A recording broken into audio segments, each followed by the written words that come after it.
Elizabeth Miller and I went to school together. I knew about it, but she didn't. She developed early: large breasts, broad shoulders, thin waist, slender hips, a born athlete. Unfortunately, my development was delayed.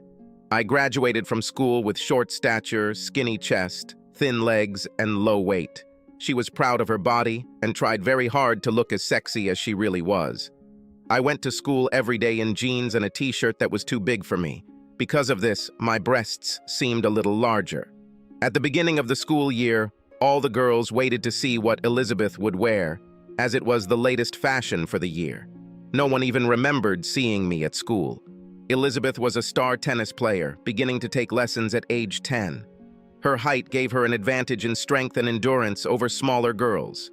I was the last guy chosen for the team in gym class. What I lacked in merit, I made up for in perseverance and determination.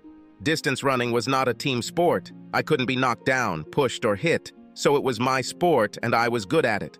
Her social calendar was full of dates with tough guys, rich guys, star athletes, and fraternities. My calendar remained quite free all 4 years.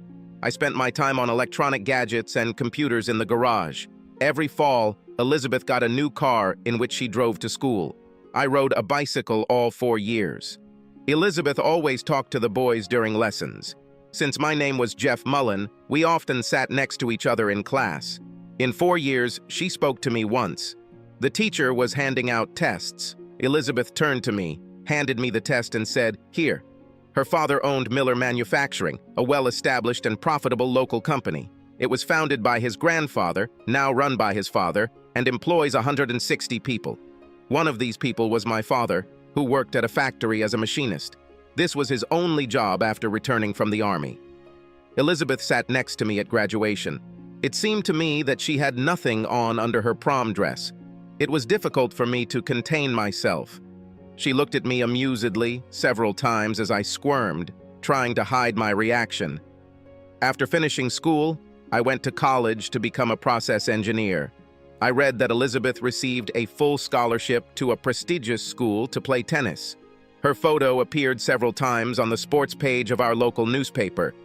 During my freshman and sophomore years in college, I grew 5 inches and added almost 50 pounds of muscle from running. Being an excellent student, a smart young man, I confidently moved into my first year. I was able to demonstrate my sexual prowess at a high level to several attractive girls. During the Christmas holidays, I went to my parents' house. One evening, I went to a party hosted by one of my classmates. Elizabeth looked impressive and was very drunk. Her tipsy boyfriend, whom she had been dating for a week, was completely drunk and made rude remarks about her. She slapped him hard and said, "I'm leaving here. Please don't call me ever again." Since I was the only person who didn't fall over drunk, she told me to take her home. The sun streamed through the bedroom window as I slowly emerged from the fog of sleep. Elizabeth was still lying in my arms, but I felt a slight movement. Suddenly she tensed, realizing that something was wrong.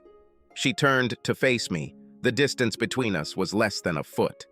"What the hell is this? What are you doing in my bed? Who let you in here?" The volume of each question increased significantly. She jumped out of bed and, spreading her legs and putting her hands on her hips, stared at me threateningly.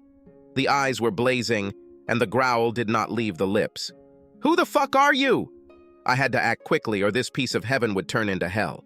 Jumping out of bed and standing in front of her, I said decisively, "I'm the guy you asked to take you to this apartment when you were completely drunk. I'm the one who wouldn't let you into the taxi that would take the drunk beauty back to the taxi depot so all the guys could use her. I'm the guy who has the car that you unfortunately vomited in last night when I brought you here. I'm the one who picked you up from the sidewalk so you wouldn't lie there and get frostbite or freeze to death. Any of these tragedies would have ruined your tennis career. I am the one who carried you into this apartment, into the bathroom, and held you while you prayed to the porcelain god of toiletries. I'm the one who kept you in the shower to wash away the effects of the evening. I'm the guy who didn't have sex with you while you were drunk. This is who I am and why I am here. You don't remember last night, and I can understand your confusion." Her posture did not change, but her grinning mouth softened. She said quietly, I must have really tied myself up last night. I remember some fragments, but nothing coherent. Do I know you? You know me, but you don't remember. My name is Jeff Mullen, and I sat next to you in most of our classes in high school. I was a skinny guy in jeans and a t-shirt. Geek squared. Elizabeth commented, "You must be joking. I remember that you got better grades than me. I copied several tests from you." I confessed, "To be honest, I made sure you saw my tests. I was embarrassed to talk to you and was afraid that if you told me anything, I wouldn't be able to answer you." We both laughed, and the tension of waking up naked together eased. "Now that you know I'm not Jack the Ripper, may I offer you some toast and black coffee to make up for the lousy alcohol you consumed last night?" She smiled. "Yes, please." As I turned to walk into the kitchen, I looked at Elizabeth in the mirror on the wall. I saw that she was also looking at me and noticed a slight smile and a nod of her head. While the coffee was brewing, I toasted some bread, topped it with butter and a generous dollop of grape jelly to give me some energy to start the day. I found a small white apron on the kitchen table and put it on. With a plate in one hand and a cup of coffee in the other, I returned to the bedroom to Elizabeth's cheerful laughter. She liked my attempt at modesty. I covered myself with an apron and put the coffee and plate on the night table. "There's a lot of jelly on this bread. Please bring me a napkin, otherwise I'll spill it on my tits," she said. I smiled. "You don't need a napkin. Grape jelly is my favorite. I can't get enough of it." Smiling, I went to the kitchen for a cup of coffee. When I returned, grape jelly was everywhere. She smiled. "Oh, I think I spilled it on myself." With a big smile, I started kissing her lips and then licking the jelly from her face. I knew that guys can be selfish, who care about their own pleasure first, and then about their partner, but for me it was a different program. Not that I'm complaining, but the good thing is that I did a lot of long-distance running, which requires concentration. After showering together, we found a dry spot on the sheets and just relaxed, holding each other. I asked her why she was living with Carol and not with her parents. She answered very quietly, "It's difficult. It has to do with family relationships. I don't get along very well with my brothers." I quickly changed the subject. "What are you doing later today?" She changed her expression to a more pleasant one. "In the morning, I run pre-Christmas errands, and at 14 hours, I have a tennis match." "There's a whole foot of snow on the ground. How can you play tennis?" I asked. "Indoor tennis court at the country club, Jeff." Life was going well. Before this, in November, I arranged a job interview at 13 or in the afternoon. Interestingly, as fate would have it, I scheduled an interview with Robert Miller, president and chairman of the board of directors of Miller Manufacturing, Inc. What are the chances of getting an interview with the person whose daughter I spent the morning with? And I'm planning to spend this evening. The last time I wore a suit was to my high school graduation, so last week I bought a new suit for that occasion. I was excited and scared about this meeting, no matter what happened between me and Elizabeth this morning. Taking a deep breath, I pushed open the door to the Miller Manufacturing corporate office and said hi to my cousin Sally. My mother and Sally's mother were sisters, and Sally was born 5 years before me. Sally smiled at me and asked me to sit down while she went to tell Mr. Miller that he had an appointment. With a wink at Sally, I entered the office, which was paneled with wood that was probably cut from a small oak forest. Mr. Miller stood up, shook my hand, and invited me to sit in one of the soft chairs under the portraits of himself and his father. Mr. Miller asked me why I wanted to talk to him. I answered, "I'm a freshman at State University looking for a summer internship, and Miller Manufacturing was at the top of my list." "Why Miller Manufacturing?" "There are other promising companies that could attract a bright young man like you," Mr. Miller asked. "Sir, this city is my home. I went to school here. My family has lived here for over 100 years. My father has been working here since he returned from the army. I remember how, as a little boy, I walked into your workshop with my father and admired the large machines. I inherited a deep understanding of industry from my father." I think I can be very useful to your organization. College graduates with my GPA aren't looking to move to this city. They want to go to Chicago, Dallas, or Houston. I want to be here, in this city, to work in your company. I know I have to prove my competence to you, but I'm willing to do whatever it takes. This year, I plan to do a summer internship with you with the prospect that in May, next year, you will hire me permanently. Jeff, you said that you are a first-year student and graduated from our local high school. Do you know my daughter Elizabeth? Oh God, I have to be careful, I thought. Swallowing, I said. I knew your daughter at school, but we didn't move in the same circles. Mr. Miller replied, I don't remember you being one of the long line of boys who passed through my house. Oh, what will you do for me this summer, Jeff? I responded to his remark, Sir, I'll start by sweeping the floors, cleaning and emptying the trash cans. This summer, in an industrial efficiency class, I conducted a case study of your company. This statement made him sit on the edge of his chair. Go on, he said. Miller Manufacturing stops production every day at 4 p.m. to clean machines, sweep floors, and replenish supplies. You use your highest-paid employees for cleaning, 12-hour versus 50-hour. I suggest that drivers work until 5 p.m. and then leave the area.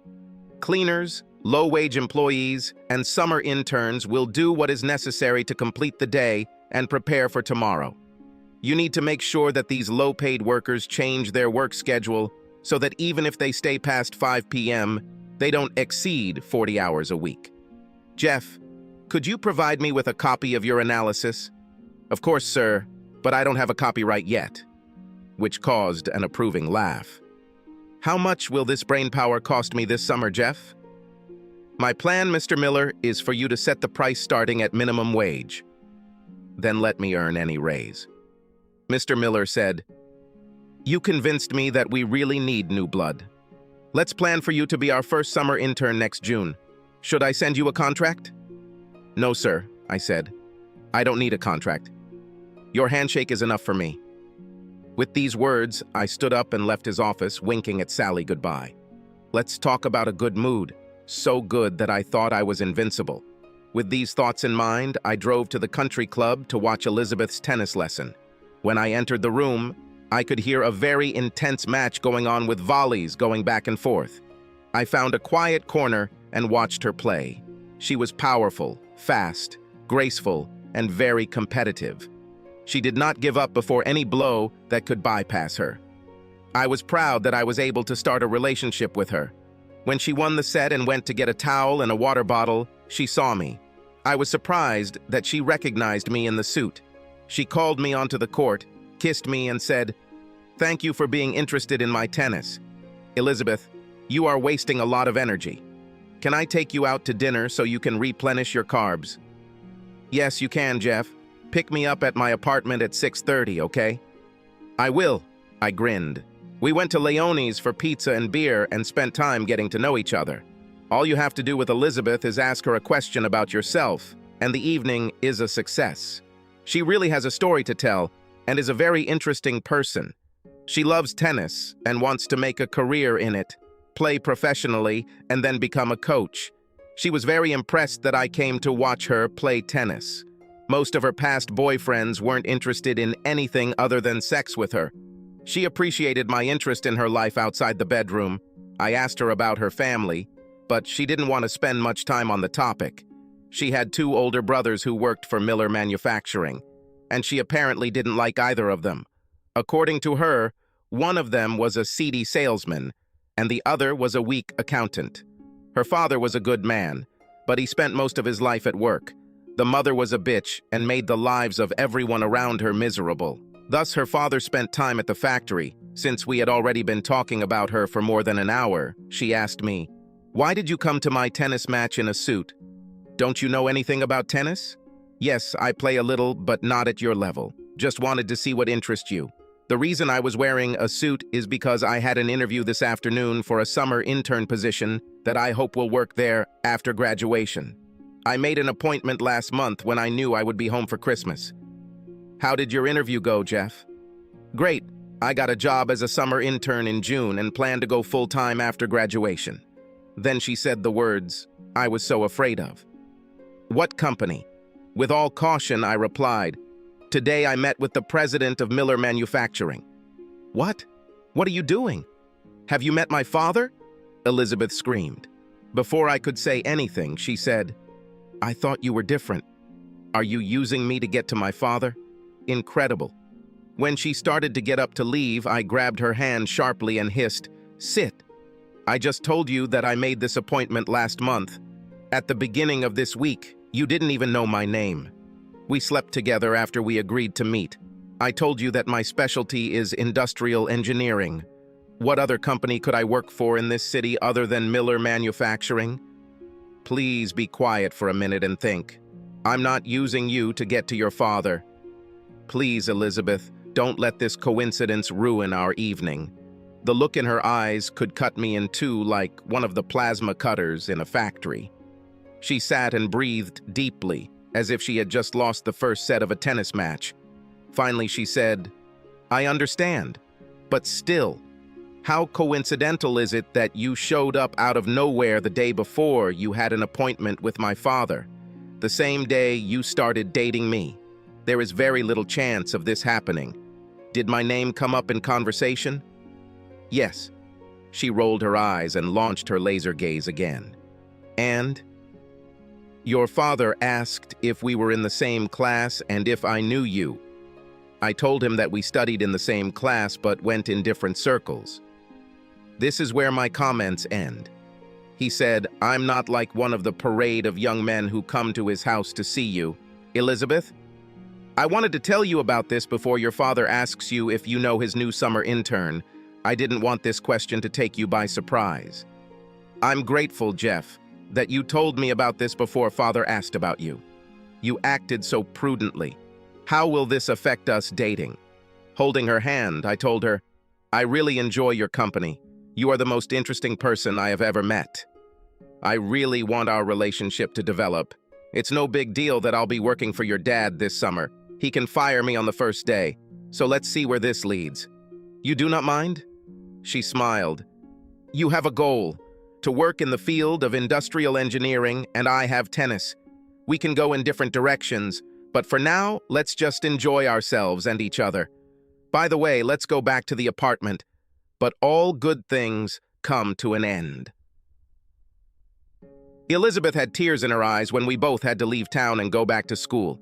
For several weeks, we called each other daily. Then the calls turned into emails. On Valentine's Day, we exchanged cards with declarations of love. June 1st was my first day working at Miller Manufacturing as a summer intern, the company's first summer intern. The work was interesting. I learned how parts are made and how each product is designed. All the guys at the plant treated me well and appreciated my interest in their work. It also helped that my father was the head of the department. Mr. Miller accepted my suggestion that the shop floor be cleaned up at the end of the day by lower-level workers, not the main ones. One day in mid-June, I was sweeping the floor before closing when I heard a woman's voice, "Cleaner. My boyfriend is a cleaner." My God, how humiliating this is for me. Turning around, I saw the beautiful Elizabeth in a bright sunny dress, looking spectacular. I moved to hug her, but she pushed me away. I don't hug dirty cleaners.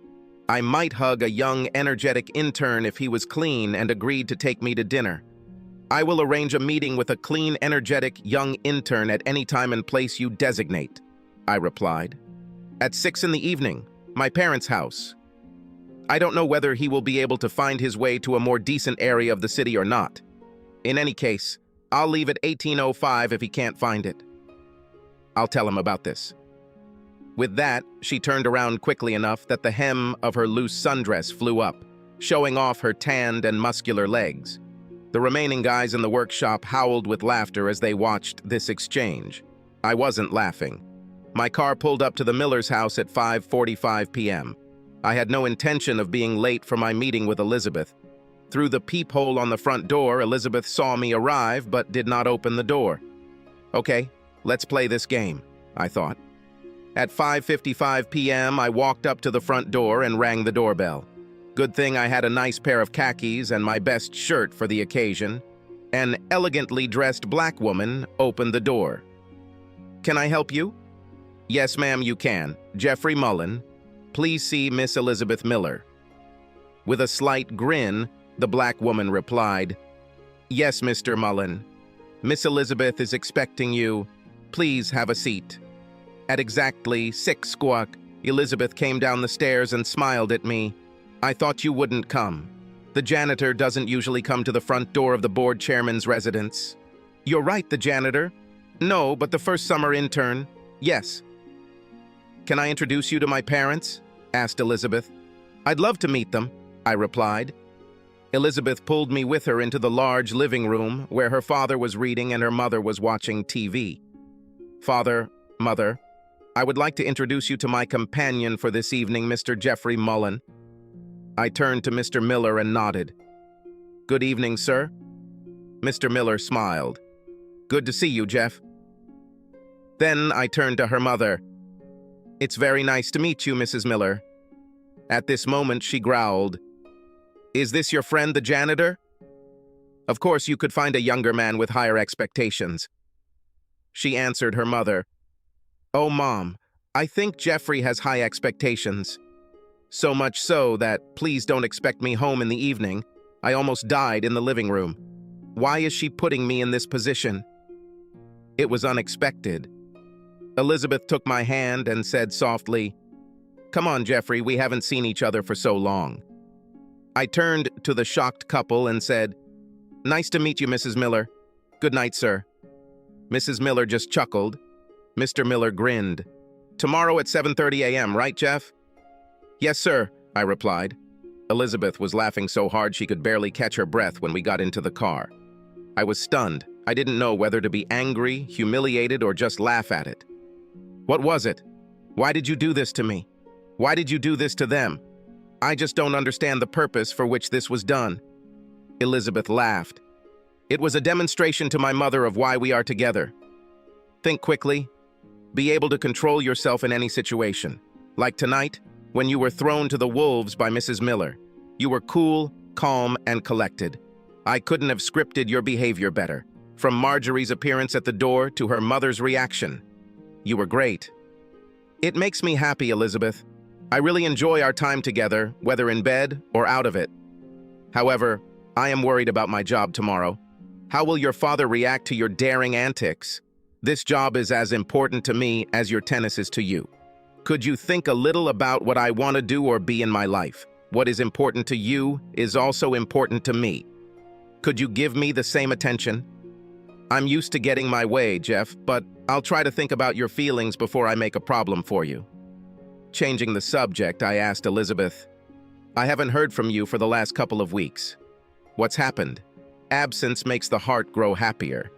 Is this the answer to your question?" "I've certainly missed you these last few months, Elizabeth." "I'm glad you missed me, Jeff. It makes me feel important to you." After we were seated at the best steakhouse in town, I said, "Let me raise a toast to you being in town and making it a great place." After drinking a little red wine, I asked, "How long have you been in the city and why did you stop by now without contacting me?" It was an unplanned trip on my part. My father asked me to come back to sign some corporate papers since I am on the board of directors of Miller Manufacturing. When you try to increase your scores with me tonight, remember that I am also your boss at Miller Manufacturing. I will feel bad about it if I check the box unsatisfactory performance in any of your certificates.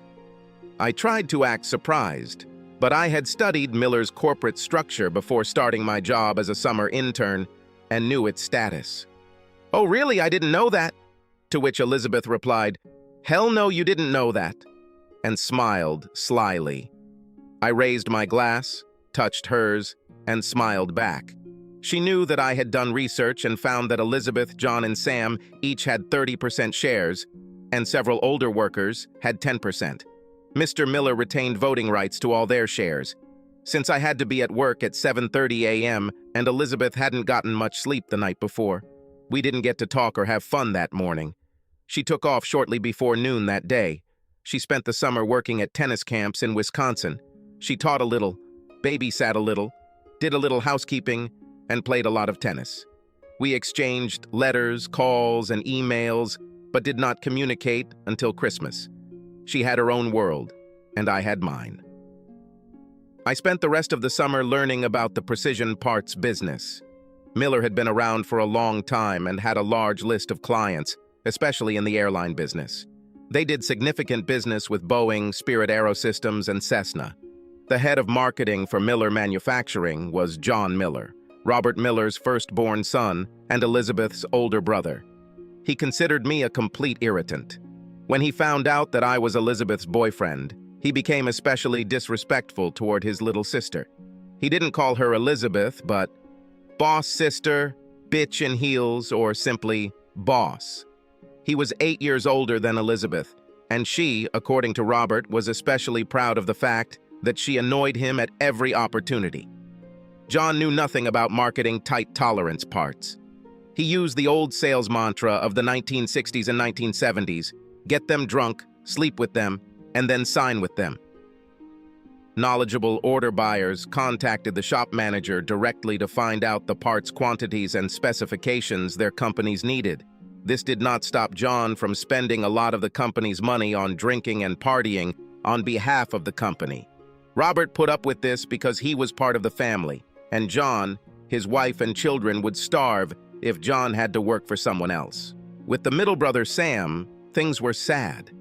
Quiet, difficult to communicate with, and completely incompetent in his role as a materials purchasing manager.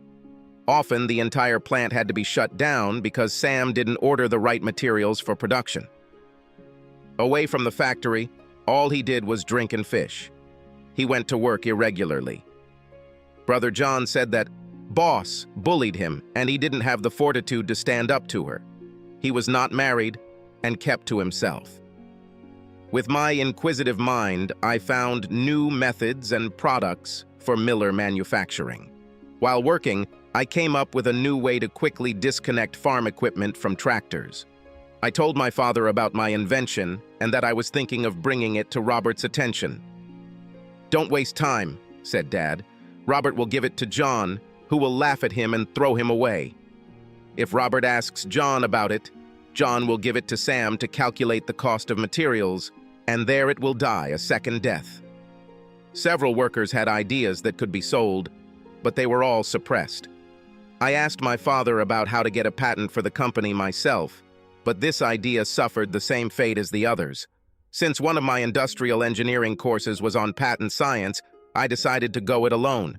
The first thing I had to do was create a limited liability corporation, which I called Mullen Marketing LLC.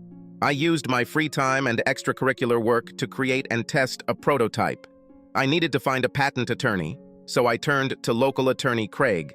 I met Craig around town a few times and played golf with him at men's nights. He was a senior when I was a sophomore in high school. He said his law school roommate worked for a firm that specialized in patents, and he gave me the contact. By the end of the summer, I had filed 4 patent applications. Throughout this time, Elizabeth and I kept in touch by email and phone.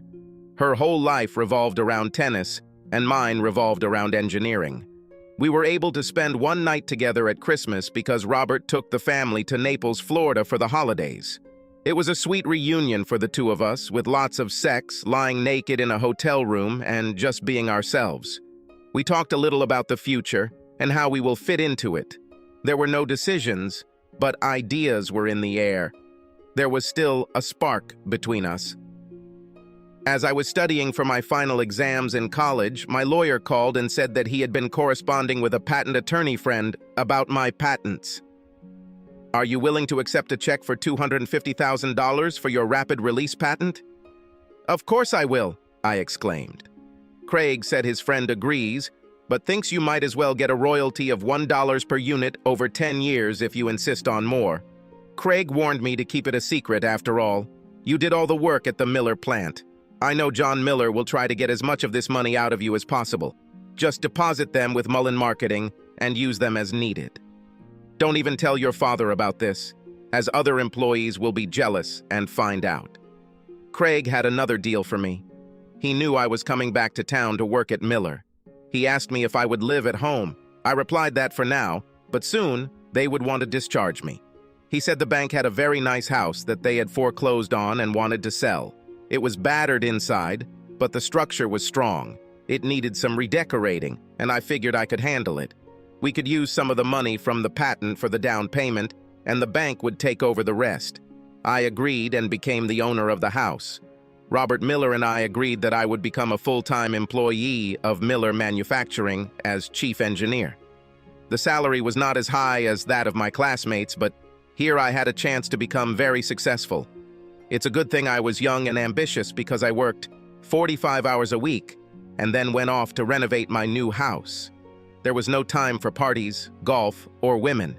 I tried to contact Elizabeth as often as possible, but she was just starting out on the tour and was difficult to contact. One day, she showed up and just walked into the house while I was painting the living room. The room was in disarray. Clothes were lying around. The furniture was stained. Her comment was, "What kind of pigsty are you creating here?"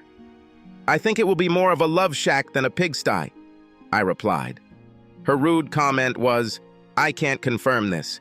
You have absolutely no taste or style. I'm embarrassed to be here, and I'm the one looking at your finished product. Looks like you're remodeling a barn. You've been working on this for months. Why don't you just finish it?"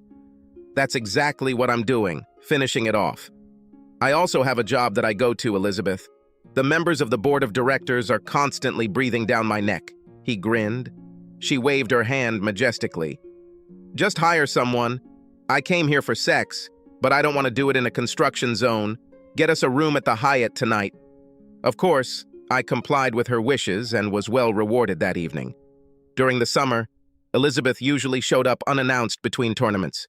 We'd spend time together, and then she'd disappear again for weeks. One day, when she was at home, she brought her clothes to wash them at my house. When she dumped her entire suitcase on the floor, a package of condoms spilled out.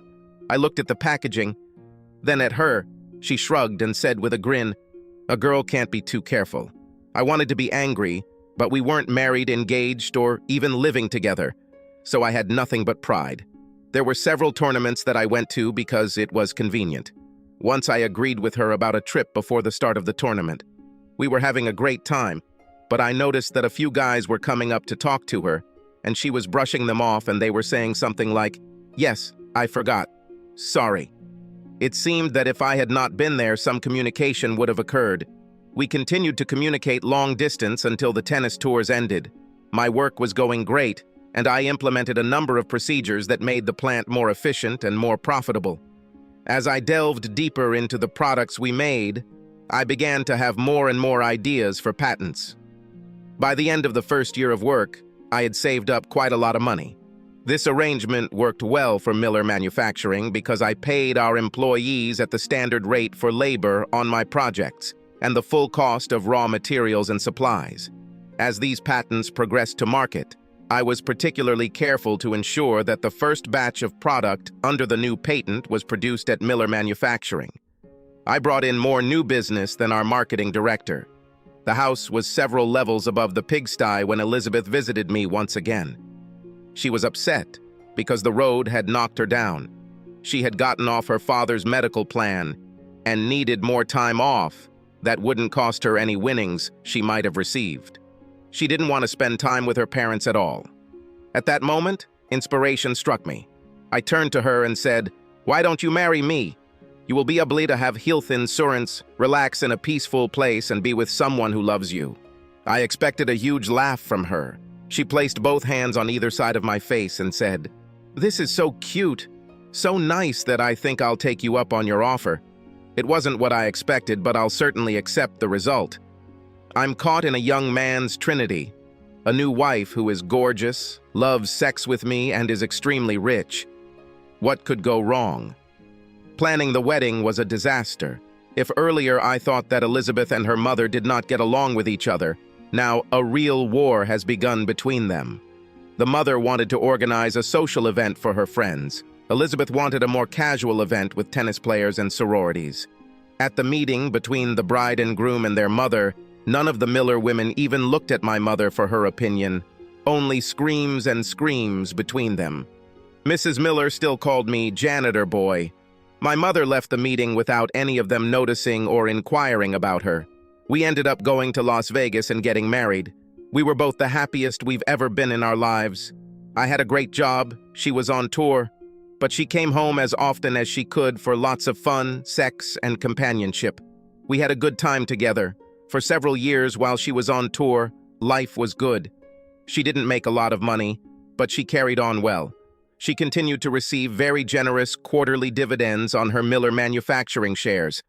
I told her that she could share part of these dividends with me since I am the source of these dividends. She answered, "You're just lucky. I didn't fire you and transfer you back to janitors." A few weeks later, she called me, sobbing and screaming. I couldn't understand what she was saying. "Maybe I should come?" She agreed, and I flew out that evening. Entering the room, I found her with her right leg raised, on which lay an ice pack. Apparently, she either tore or sprained a ligament. We left to receive medical care at home, not on the road. Our doctor suggested that the ligament was stretched and not torn, but an MRI would confirm this. In the preparation room, the nurse was going through a checklist and asked if she was pregnant. Elizabeth replied, "No, I take pills." The nurse said, "We need to confirm this in all women your age before the MRI, so please take a pregnancy test." When Elizabeth came out of the bathroom, she was ashen-faced. "This is wrong. I'm not pregnant. I can't be pregnant. I take pills and use them." She stopped mid-sentence. "What is this? Did she mean that she uses protective equipment when she's not with me? This requires further research. I had to act very carefully." The nurse pulled out a different brand of pregnancy test, and the results were the same. Elizabeth was inconsolable. "Please, not now. Not with me." I tried to convince her that everything would be okay, because she would be in bed for almost a year before she could return to tennis competitions. Elizabeth got a job as a tennis coach at a girls' school. Although she couldn't play, she did a great job teaching the girls tennis strategy. Don't just hit the ball over the net. Her girls won the state meet in their class. She used the school's sports equipment to rehabilitate and strengthen her knee. To say that Elizabeth did not like the pregnancy would be an understatement. Every day the belly grew larger, and this could not but cause dissatisfaction. Everything in the world was wrong. Her breasts became huge, and when I asked if she was going to breastfeed, she replied, "No way in the world am I going to do this." The birth did not go entirely smoothly, and she spent some time in the delivery room. I was in the delivery room when the nurse said to her, "You are a happy mother of 2 boys." While she was in the hospital, she told the doctor that she needed to get a 2-ball ligation so she wouldn't get pregnant again. I told her that it would be easier for me to have a vasectomy than a 2-ball ligation. She answered, "No, I want my tubes tied." The thought occurred to me that if I did a vasectomy, she could still get pregnant from the guy. This may be the reason for her surgery and not mine. When we arrived home with Cameron and Cody, my mom and grandma were there to help. Elizabeth had virtually no mothering skills, so she was glad to have their help.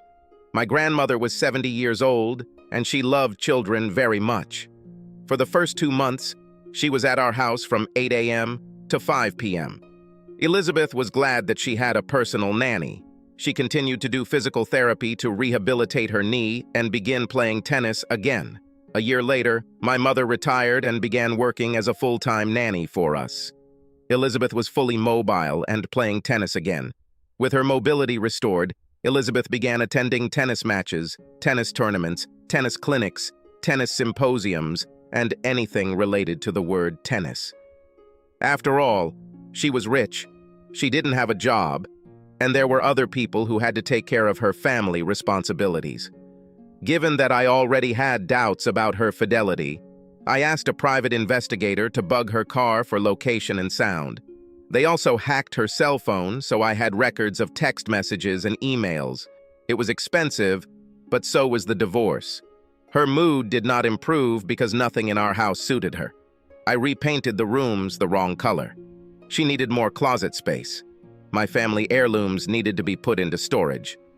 Everything connected with me seemed unworthy of being in her house. I tried to come home early from work to help her around the house, but everything I did just irritated her. Everything I did, folding towels, vacuuming, taking out the trash, was criticized and belittled. Nothing I did made her happy. When Mom left for the day, I stayed with the boys. This was the only joy in the house for me. Living in a middle-class neighborhood irritated her. Everyone was below her in style, social status, and income level. She received generous dividends from Miller, which she intended to spend every penny of, because in 90 days, there would be another check. She made us join the country club with our own membership. While someone else looked after the boys, she ate lunch at the country club every day. This really annoyed me. She spent money and ignored our children. By this time, I had done a DNA test on the boys, and it turned out that I was their father. Our vibrant sex life has been reduced to a minimum. By this time, there was much more evidence for divorce than for staying married. I needed to somehow get out of this situation. I liked boys, and she could use that against me. She was a co-owner of my employer, so I could have been unemployed. Miller Manufacturing was a well-respected company in the industry, and a bad recommendation from them could have had a negative impact on my career. My salvation came from an unusual source: real estate. She decided she was tired of these middle-class slums and we should buy a multi-million-dollar house in the country club annex. The payout would eat up all of its dividends. But she didn't care. She demanded this house. I think it was because it was bigger and more expensive than her mother's house. At the same time, I was working on acquiring several expensive CNC machines for my LLC to lease to Miller. By this time, Robert Miller had died, and I was essentially running the plant. John was the president, but he just dumped everything on me except setting dividends. I had a new position: operations manager, and I told John that I needed a new job description, to which he replied, "Of course, do it." My buddy Craig came to mind, and we wrote a new job description that gave me more flexibility to do things my way, including the acquisition of equipment, which was extremely necessary to maintain competitiveness. My purchase limit without board approval was $500,000. The Mullen Machine Company purchased the equipment and leased it to Miller. The physical equipment required major improvements, which reduced net income and, consequently, dividends. Although Mullen Machine was very profitable, I still needed a loan to purchase the equipment. I asked my banker if Elizabeth could buy an expensive house while I bought equipment. He replied that I would not be able to get a loan for equipment if I was participating in the payment for a new house. She couldn't get a loan without showing my income. We were at an impasse until Craig suggested we draw up a post-nuptial agreement. The post-nuptial agreement was very similar to a divorce settlement agreement. I would transfer any financial interest I had in any of her personal assets, including her Miller Manufacturing stock. I won't be on the will for the house or on the promissory note for the new mansion. However, I will pay rent to boss for every month I live in this house. The rent was equal to 1/2 the mortgage payment on the house, plus insurance and taxes. Craig did a great job of including this clause in the prenuptial agreement. He knew that my ultimate goal was to be completely free of her control. She didn't know how limited the time I would have to pay rent would be. Craig wrote that I agreed to pay half of everything for the rest of my life, just like in a divorce. I showed no debt on this expensive home, allowing me to expand with the Mullen Marketing LLC loans I needed. According to her and her lawyer, I had nothing but my little LLC and my clothes. I couldn't touch her assets. In their arrogance, they were not interested in getting half of my paltry assets. They didn't know that her company's shares were falling in price every day. Consequently, dividends will decrease, and it will become more and more difficult to make all payments. She let herself into a deep gorge from which there was no way out, and did not know it. I'm sure that during the preparation of the separation agreement, her lawyer either slept with her or wanted to get her into bed, so he let her make the decisions. After all, she knows everything and doesn't need advice.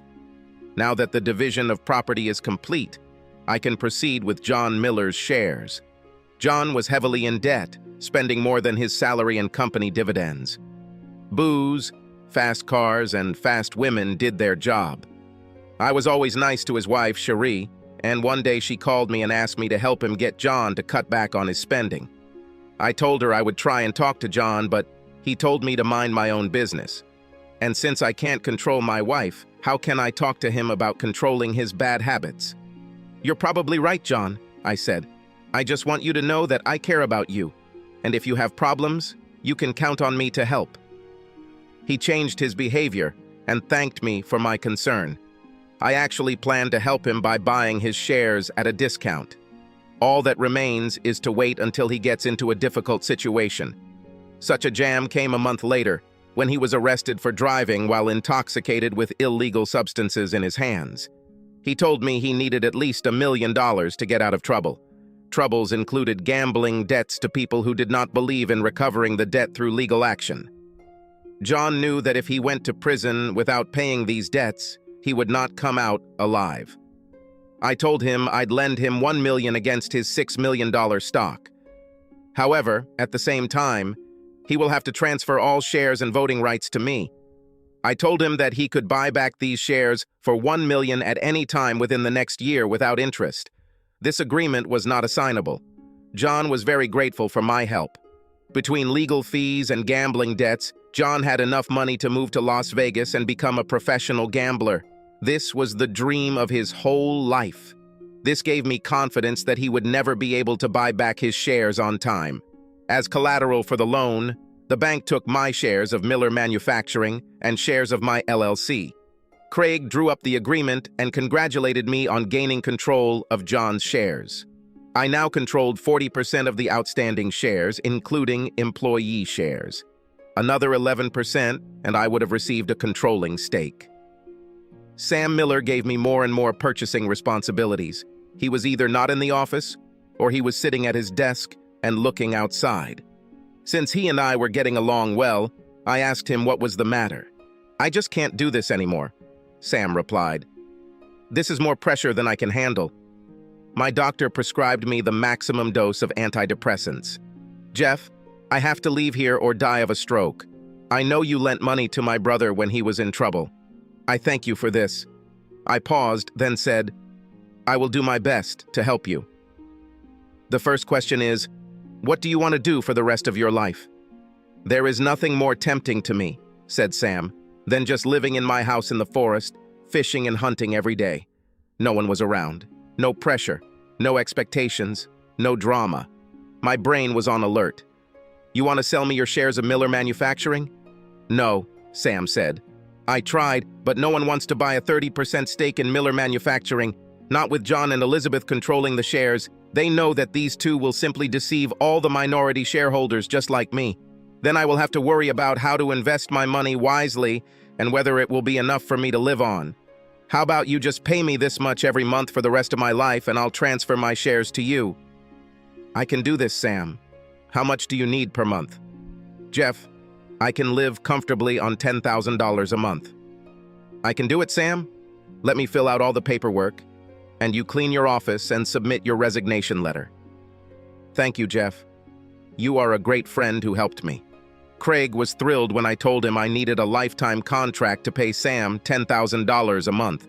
He almost shouted Sam would have to live almost 50 years to get the full value of these shares. In addition, Sam is a sick man. He will not live even 10 years. "It's true, Craig, but in this situation, he will be happy for 10 years. You, my friend, completely control Miller Manufacturing. Congratulations," Craig exclaimed. "Thank you, Craig. I appreciate your legal expertise in drafting these agreements. Eliza the bitch no longer controls me and the boys. It's time to tighten the screws on her. My first house in the city wasn't good enough for Elizabeth.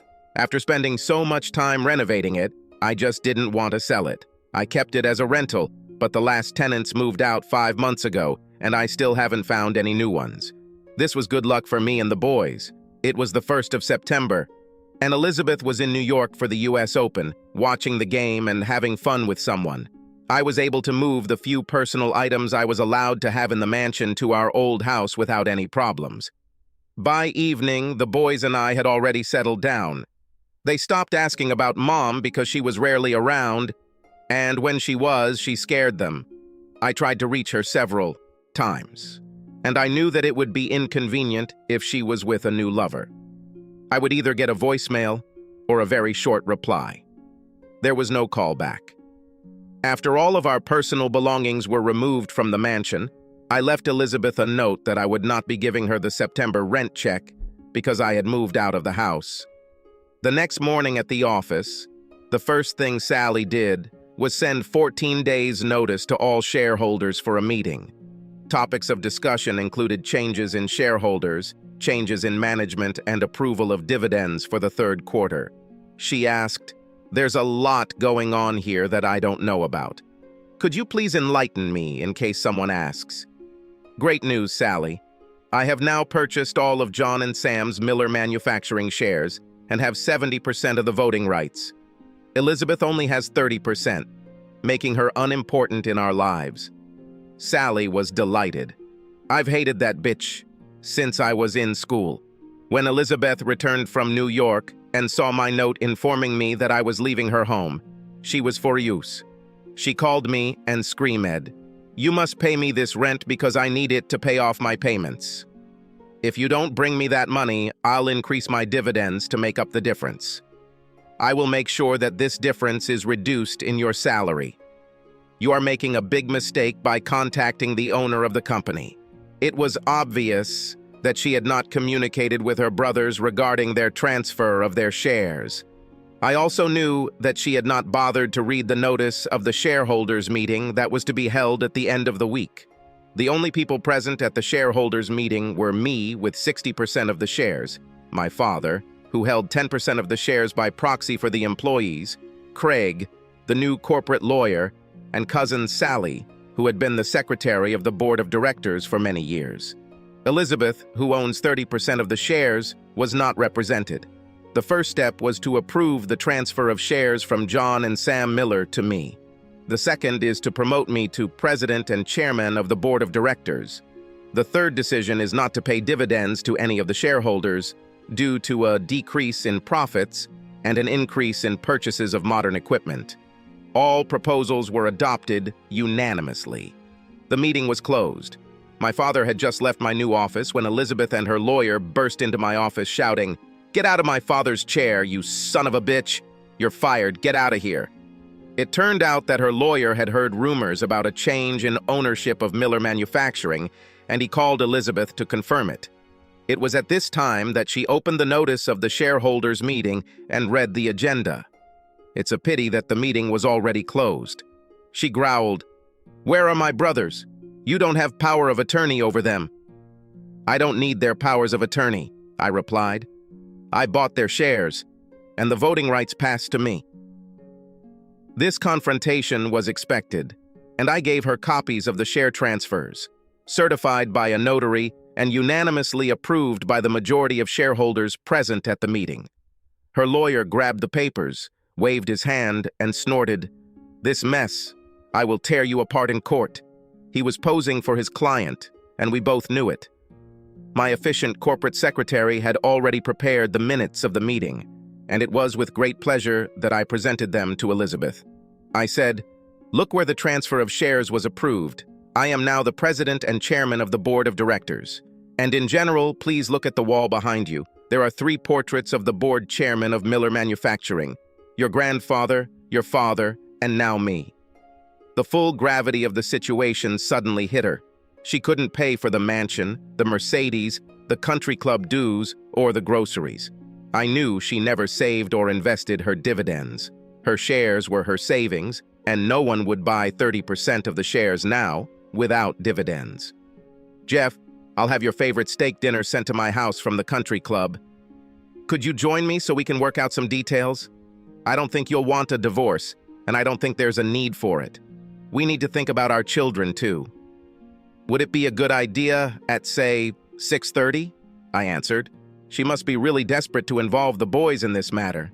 After everything she dumped on me after we got married, the guys she had fun with, and she didn't care if I knew about it.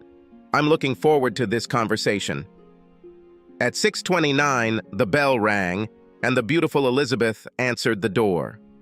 The makeup and hair were done perfectly. The silk dress hugged her hips and put her breasts on full display. Jeffrey, you didn't need to ring the doorbell. This is your home. I was just worried that I might disturb someone or something." "No, Jeff, it didn't interfere. Would you like a glass of wine?" "Yes, please," I said with all politeness. She started talking about business. I must say that you did not exceed my expectations from Miller Manufacturing, but you sped up the process by 20 years. How did you manage to get these two worthless brothers of mine to sell their shares to you? It was a brilliant move. Now we control the entire company, just you and me. I have champagne for a toast after dinner to celebrate this brilliant achievement. Elizabeth, for this to happen, it took me many hours of hard work and being in the right place at the right time. I had a lot of free time to work, since you were often not at home. To be clear, Elizabeth, the reason the boys and I are moving is because I'm filing for divorce later this week. This will not be a joint venture. I control the majority stake, and what I say will happen. You can hold shares and be a member of the board of directors for all I care, but we won't be paying dividends for at least a year. You can't do that, Jeff. This is my only source of income. How can I live? How can you do this to your loving wife? You are truly a loving wife, although you didn't love me. Jeff, I play with some guys, but I was loyal to you. Ask anyone in town. Elizabeth, for the last year, I have hired a private detective to follow you at all your tennis tournaments. You have very active fans. In his file, there is a huge pile of photographs and videos that prove that your last statement is a lie. The color disappeared from her face. How can she attack now? If you divorce me, Jeff, you will have to pay alimony and child support. It will be cheaper to stay married to me, I answered with pleasure. If you remember, we divided our assets in the post-contract. Your lawyer drafted it in such a way that I could not claim your property after the divorce. You protected yourself from me. What protected you now protects me. So no child support. You have a book value of $6 million in Miller Manufacturing, so the judge won't order alimony. She beamed. Great. Just pay me $6 million and I'll leave. Smiling widely, I said, sorry, baby. I don't need your shares to control the company. My 70% already outweighs your 30%. I don't need to buy any more shares since I already have full control of the company. It's almost the same as if your shares are now worthless. We also don't have to pay dividends. I can guarantee you that as long as you own shares, this company will never pay dividends. I'll just give myself a bigger bonus if I need the money. Employees will see big bonuses before you receive dividends. I will transform this building into an exemplary center of modern production at the expense of the profits received. All this will be done without paying dividends to shareholders. And now, to get rid of you, I will pay you $100,000 for all your shares. This is approximately the value of a minority stake in this company. I continued, you will not receive child support since the boys live with me. They are afraid of you. I kept a calendar of the nights you spent in this house. How can you be a support for the boys if you are out of town for more than half the year? In addition, the private detective will provide photo and video evidence of your infidelity. The private investigator has names and can subpoena men who will tell the judge what you are like. There's no way you're getting custody of these boys. I doubt you'll want to have your dirty laundry displayed in the courtroom so the whole town can see what a woman you are for, smearing Miller's good name. Why are you doing this to me, Jeff? I love you. I have loved you for many years. Why? Why? I answered. You slept with dozens of men after we got married. You left town for several weeks without calling or contacting me. You only cared about yourself. The boys and I were nothing to you. Now you are nothing to us. Goodbye, Elizabeth. I turned and walked out the door. A free man, a happy father. Elizabeth couldn't make the next payment on the house and Mercedes. She has put the house on the market, but it will take several months for such an expensive house to sell unless the price is drastically reduced. Plus, she had very little equity in the house. The people who waited on Her Majesty while she lived there said that she took her things and left the city. The house was foreclosed on and the Mercedes was confiscated. However, I control a very profitable $20 million company and will never deal with them again. Subscribe to our channel so that your second chaff doesn't cheat on you, and go ahead and listen to the next story, because this story is nothing compared to the next one. If you're under 18, don't even think about listening to the next one.